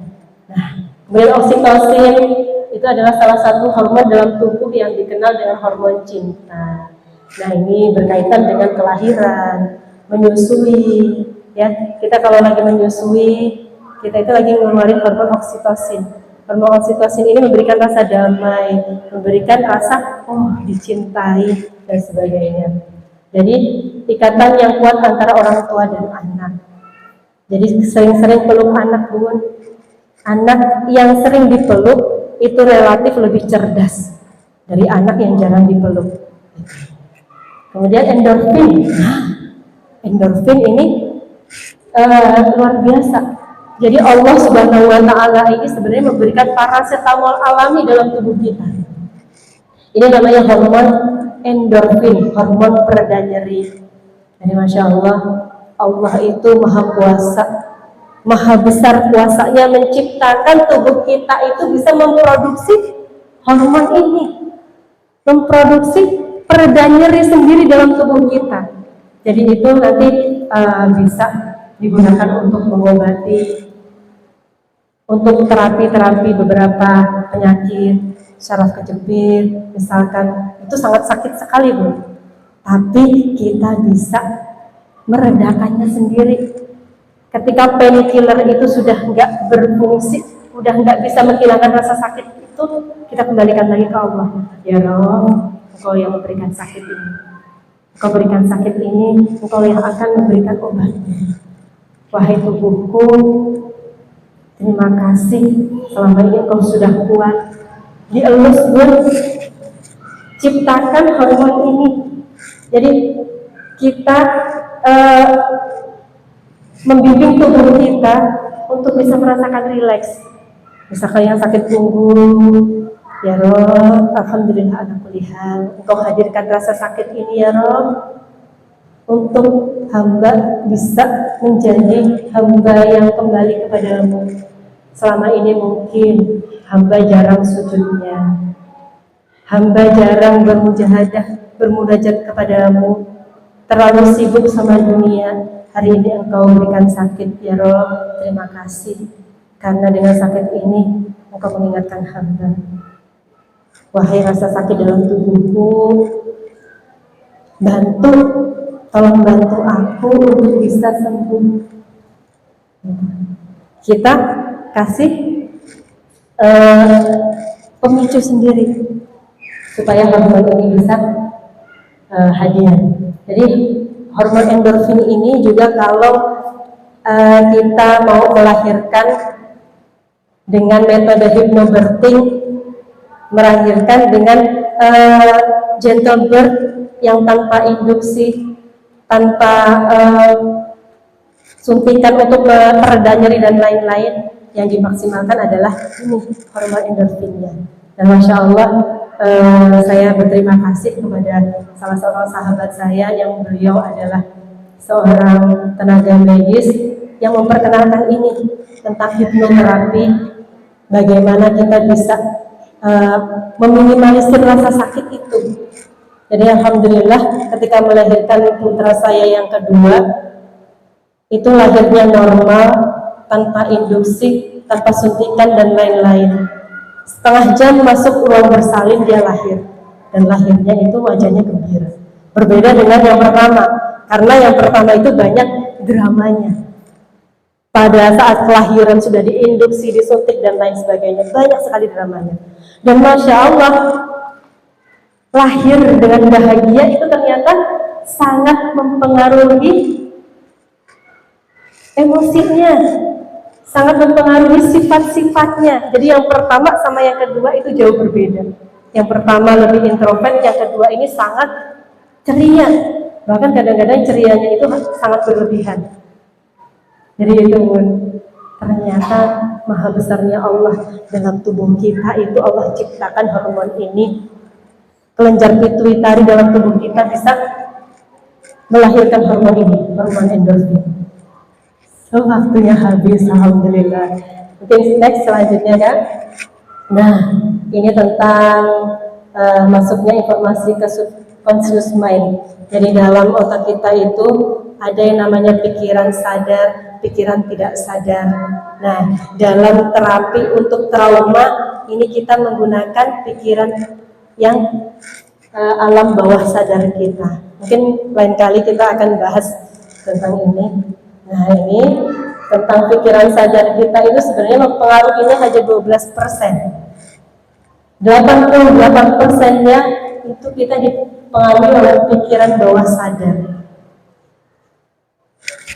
Kemudian, nah ini. Jadi ini kondisi beta, alfa, theta, dan delta. Kita sedikit pelajari tentang ini ya Bun ya. Mudah-mudahan ini bisa bermanfaat. Jadi ketika kita ingin memberikan sugesti kepada anak-anak kita, memberikan nasihat kepada anak-anak kita, pilih satu keadaan yang dia itu lagi di posisi alfa. Nah, kapan posisi alfa ini? Ketika bangun tidur atau menjelang dia mau tidur. Kondisi alfa ini adalah kondisi di mana dia itu bisa tenang. Otak memproduksi hormon serotonin dan endorfin yang menyebabkan nyaman, tenang, dan bahagia. Jadi kalau pikirannya lagi tenang, nyaman, dan bahagia, di kondisi otak alfa 8-13 Hz, itu gampang kita kasih sugesti. Suami juga begitu. Kalau kita ajak ngobrol suami, apalagi ini bahas sesuatu yang agak berat-berat, cari dia ketika lagi di posisi alfa atau theta, lagi tenang, lagi nggak banyak pikiran, mau tidur, ada metodenya pillow talk, jadi ngobrol dulu sebelum tidur. Nah, itu kalau kita ngobrol sebelum tidur, banyak di ACC-nya daripada ditolaknya. Tapi kalau kita ajak ngobrol, suami baru pulang kerja langsung kita serang dengan obrolan-obrolan kita, biasanya banyak penolakannya. Karena apa? Otaknya lagi beta, lagi memproduksi hormon kortisol yang menyebabkan cemas, khawatir, marah, dan stres. Kalau hormonnya lagi banyak yang kortisol, jangan diajak ngobrol yang berat-berat. Jadi cukup ditemani, dipijit ya Bun ya, supaya apa? Hormon yang timbul hormon kebahagiaan tadi. Dan next Kak. Nah, forgiveness terapi, ini terapi memaafkan. Kita singkat saja ya Bun. Sebenarnya ini bahasanya panjang, tapi yang penting kita pahami poin-poinnya supaya kita itu bisa lebih gampang maafin orang. Kita itu nggak gampang sakit hati, kita itu susah dibikin kecewa. Nah itu tujuannya. Yang pertama, memaafkan bukan berarti melupakan. Jadi beda Bun, kalau kita mau maafin orang sama kita mau ngelupain itu beda. Hubungannya kalau melupakan itu hubungannya adalah fungsi kognitif tubuh kita, fungsi kognitif otak kita. Artinya apa Bun? Ada kerusakan dalam otak kita yang membuat kita bisa lupa. Kalau kita mohon sama Allah, ya Allah saya pengen lupain itu, saya pengen lupain itu. Artinya apa Bun? Kalau kita pengen lupa, kita minta ada satu sel dalam otak kita yang rusak sehingga kita lupa memori itu. Jadi itu yang kita lakukan itu bukan melupakan, tapi berdamai dengan itu. Memaafkan bukan berarti melupakan. Yang kita harus lakukan adalah kita terima dan kita bahagia dengan itu. Ya Allah, saya sudah ridho sesuatu kemarin terjadi dalam hidup saya. Saya terima ya Allah, itu adalah hadiah terindah darimu. Sesungguhnya tidak ada satu rasa sakit pun, rasa sedih, rasa kecewa yang Allah hadirkan dalam hidup kita kecuali Allah pertama ampuni dosa-dosa kita, kemudian Allah tinggikan derajat kita. Kita berterima kasih sama Allah. Ya Allah, makasih sudah hadirkan si Fulan, kemarin pernah bikin saya agak sedih, agak sakit dengan kata-katanya. Mungkin itu bisa jadi penggugur dosa-dosa saya. Terima semua dengan positif, gak perlu dilupain, tapi kita terima aja. Kita terima, kita bersyukur pada Allah. Alhamdulillah ala kulli hal. Kemudian yang kedua, memaafkan tidak harus memberitahukan. Kita nggak harus ngasih tahu ke orang yang zalim sama kita, yang kita keselin bahwa aku sudah maafin kamu loh. Nggak perlu, cukup di pikiran dan hati kita aja. Kemudian memaafkan adalah untuk kenyamanan diri sendiri. Jadi kalau kita masih simpan dendam dalam hati kita, yang ada hati kita itu gimana Bu? Sempit, mau napas kadang sesak. Kalau ketemu orangnya apa lagi? Udah kayak langsung sesak napas, jantung berdebar-debar. Betul? Sesungguhnya kalau kita memaafkan itu untuk kebaikan dan kesehatan diri kita sendiri, sehat secara fisik kita, sehat secara mental kita. Maafkan sesuatu yang tidak menyenangkan, maafkan orang lain. Untuk apa? Untuk kemuliaan dirimu di mata Allah Subhanahu wa Ta'ala. Jadi kalau kita jadi pribadi yang pemaaf, ternyata di mata Allah kita itu mulia, Bun. Kalau kita jadi pribadi yang pendendam, hilang kemuliaan itu di mata Allah. Jadi itu, kalau kita jadi pribadi yang pemaaf, itu untuk kenyamanan dan kebaikan diri kita sendiri. Kemudian, memaafkan bukan berarti menyukai orang yang telah bersalah. Itu kita mungkin bisa pahami bersama ya, Bu. Kemudian memaafkan bukan berarti mengizinkan kembali kesalahan itu terjadi. Kita maafin, tapi tolong besok jangan diulangi lagi ya, Nak. Kita kasih tahu ke anak kita misalkan bahwa yang kamu lakukan itu nggak disukai Allah. Jangan diulangi lagi karena Allah tidak suka. Misalkan itu. Next, dalam Quran surat An-Nur ayat 22 yang artinya, dan janganlah orang-orang yang mempunyai kelebihan dan kelapangan di antara kamu bersumpah bahwa tidak akan memberi bantuan kepada kaum kerabatnya, orang-orang yang miskin dan orang-orang yang berhijrah di jalan Allah, dan hendaklah mereka memaafkan dan berlapang dada. Apakah kamu tidak ingin bahwa Allah mengampunimu? Dan Allah Maha Pengampun lagi Maha Penyayang. Jadi Bu, Masya Allah, pesannya Allah dalam Quran surat An-Nur ayat 22, Allah itu seakan-akan berkata begini, aku saja mengampunimu wahai hambaku, sebesar apapun dosa-dosamu, sebanyak apapun kesalahan-kesalahanmu. Kalau engkau kembali kepada aku menerima. Lantas kenapa engkau tidak mau memaafkan saudaramu, menyimpan dendam untuk saudaramu? Apa kamu gak pengen diampuni olehku? Kalau kamu pengen diampuni olehku, kata Allah, ampuni dulu saudaramu. Kalau kamu pengen aku terima, kata Allah, terima dulu saudaramu. Lapangkan dadamu. Jadi itu pesannya di Quran surat An-Nur ayat 22.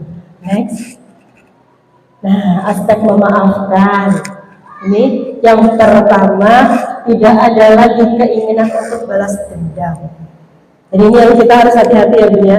Kalau dalam hati kita itu masih ada kata-kata begini, ya Allah, saya udah maafin si fulan yang kemarin nyakitin saya, biarin ntar Allah yang balas.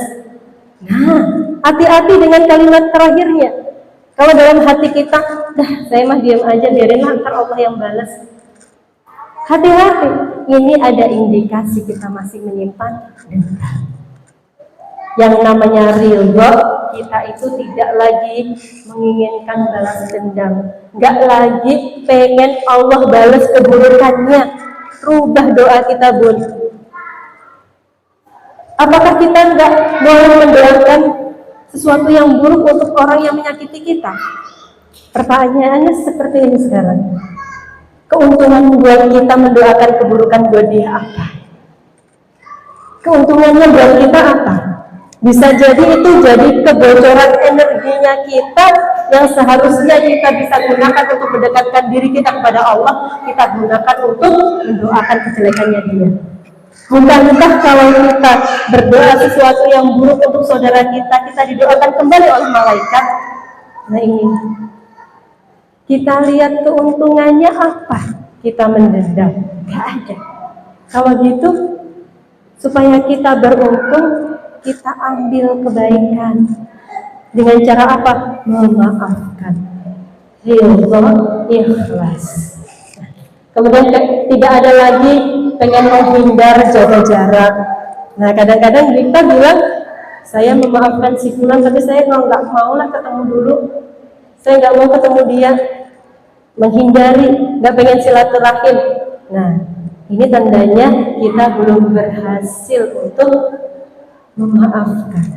Kita belum sembuh dari luka batin kita, yang kalau itu dibiarkan akan mengganjal kita, membuat kita jadi tidak khusyuk ibadah, jadi nggak khusyuk berdoa. Akhirnya apa Bun? Yang merugi diri kita sendiri. Kemudian yang ketiga, keinginan untuk berdamai dengan orang tersebut. Jadi kita pengennya nyambung silaturahim. Nah, itu poin yang puncaknya kita sudah memaafkan orang lain. Kita pengen nyambung silaturahim lagi. Gak ada gunanya kita saling dendam. Kita sama-sama rugi. Jadi hilang kemuliaan kita di hadapan Allah Subhanahu wa Ta'ala. Kemudian agar mudah memaafkan, kita sadari bahwa diri kita tidak sepenuhnya benar dan orang lain tidak sepenuhnya salah. Kita itu cuma manusia biasa. Yang namanya manusia itu ada salah, ada khilafnya. Suami mungkin punya salah, kita salahnya mungkin lebih banyak. Anak punya salah, kita sebagai ibu mungkin salahnya, dosanya kita lebih banyak. Jadi kita sadari poin yang pertama ini. Kemudian yang kedua, menyadari dan menerima rasa yang hadir. Jadi mau itu kesedihan, itu rasa tidak nyaman dan lain-lain, kita lapangkan dada dulu. Rabbis rahlis sadri. Kemudian kata Allah, kalau dada kita sudah lapang, wa yasirli amri. Itu rumusnya. Kemudian yang ketiga, relasi dengan pikiran dan perasaan kita, bukan tentang orang lain. Jadi hidup kita Bun, itu adalah tentang diri kita.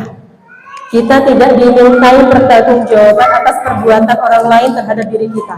Tapi yang jelas kita pasti dimintai pertanggungjawaban atas apa yang kita ucapkan, atas apa yang kita perbuat, baik untuk diri kita ataupun untuk orang lain. Next, memaafkan tidak akan merubah masa lalu. Memang memaafkan itu nggak merubah masa lalu, tetapi melampangkan masa depan. Ya Bun, jadi kalau kita pengen masa depan kita itu lapang, udah yang kemarin sampah-sampah batin dibuang aja. Maafin semua orang yang punya salah sama kita. Bukankah kita sebagai hambanya Allah itu penuh salah dari hilaf? Gitu. Kemudian memaafkan belum tentu merubah orang lain. Memang, karena yang punya hak prerogatif merubah sesuatu itu adalah Allah. Tetapi memaafkan akan menyehatkan batin kita. Yang diuntungkan di sini adalah diri kita. Kalau batin kita sehat, jalanin kehidupan itu udah gampang. Selanjutnya, hidup itu bukan hanya tentang bagaimana cara kita untuk menikmati dan menghiasi hati dengan kesyukuran, tetapi sebuah kesyukuran yang bukan hanya karena kita mendapatkan nikmat, tetapi juga kesyukuran sebab Allah Subhanahu wa Ta'ala tidak mengambil apa yang melekat pada diri kita dan yang masih kita butuhkan. Jadi Bun, kita itu kadang lupa bersyukur. Kita bersyukur tentang apa yang sudah kita dapatkan, itu aja kadang. Tapi kita lupa tentang apa yang sampai saat ini tuh Allah masih biarkan menjadi milik kita, yang Allah masih biarkan untuk mendampingi hidup kita. Kita lupa dengan itu.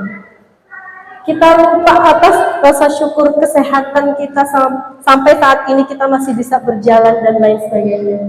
Kita cuma fokus sama apa yang sudah kita dapatkan aja. Itu yang kita syukuri. Dan itu kadang yang bikin lelah.